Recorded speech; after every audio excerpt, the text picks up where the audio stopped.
আজ আমরা এক সুন্দর রাজ্য এবং রাজ্যের বোকা রাজা এবং বোকা রাজকন্যার এক সুন্দর গল্প শুনবো। এরকম আরো গল্প শুনতে বা গল্প দেখতে আমাদের চ্যানেলটি সাবস্ক্রাইব করবেন।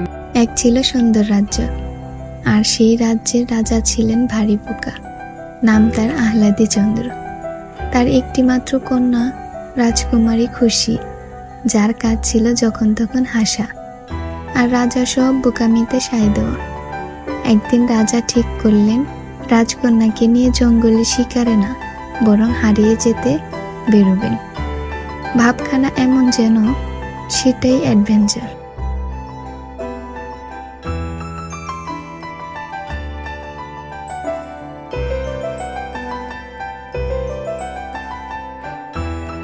ও খুশি, তৈরি হও। আজ আমরা এক ঐতিহাসিক বোকার অভিযানে বের হব। আজ আমরা ইচ্ছাকৃতভাবে পথ হারাবো। যারা পথ হারায় না তারা কখনো নতুন কোনো কিছু খুঁজে পায় না, আর খুঁজে পেলে তা অ্যাডভেঞ্চার। মন্ত্রীকে বলে দিয়েছি এক সপ্তাহ যেন কেউ আমাদেরকে না খুঁজতে আসে। ঠিক বলেছ বাবা, যারা অ্যাডভেঞ্চার করে তাদের ভুল করেও পথ হারানো উচিত নয়। চলো, আমি আমার প্রজাপতি জাল নিয়েছি, যদি কোনো আলো ঝলমলে ভুল পথে সামনে এসে পড়ে।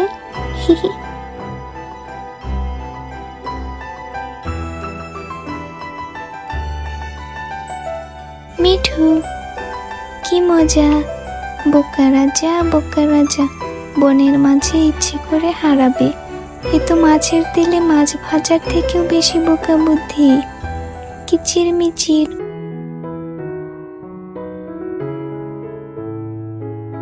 কি ব্যাপার, রাজার মুকুটটা তো বেশ চকচকে, যদি এটা কুড়িয়ে এনে আমার গর্তে দরজা বানাই। এই রে, রাজা তো দেখছি ছাতা দিয়ে মাটি গুঁদাচ্ছে। সি সি সি, এমন বোকামিও কেউ করে? হ্যাঁ, রাজা তার সব থেকে বড় সম্পদ বোকা বুদ্ধিকে কাজে লাগাচ্ছে। পথ হারানোই তো বলে বুদ্ধিমতির কাজ। এটা কেমন রাজা? রাজা আর রাজকন্যা বনের ভিতরে ঢুকেছেন। রাজা লাঠি দিয়ে লতাপাতা গাছ সরাচ্ছেন। আমরা বোধহয় আসল পথটা হারিয়ে ফেলেছি। এখন থেকে যেদিকে ইচ্ছে সেদিকে যাব, সেটাই তো হারানো। বাবা, ওই যে একটা কাঠবিড়ালি, ওটা মনে হচ্ছে তোমার মুকুটের দিকে তাকিয়ে হাসছে। দেখো কি দুষ্ট।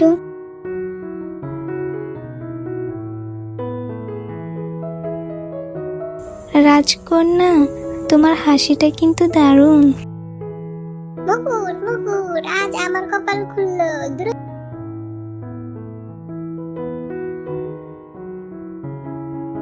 কাঠবিড়ালি ভয়ে ঝট করে রাজার ছাতাটি নিয়ে গাছের উপরে উঠে গেল।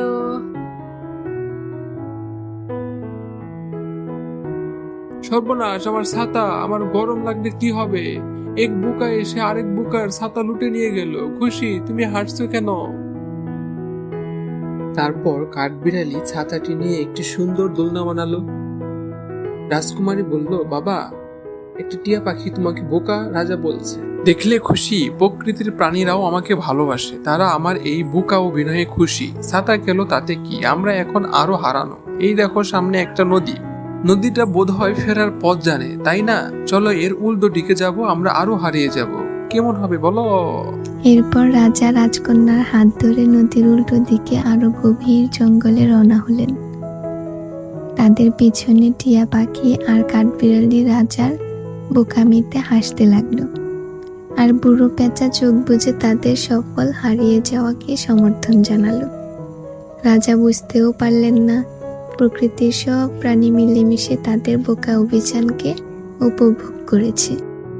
এই হলো বোকা রাজা, রাজকন্যা ও অরণ্যের বন্ধুদের নিয়ে একটি মজার হারিয়ে যাওয়া গল্প।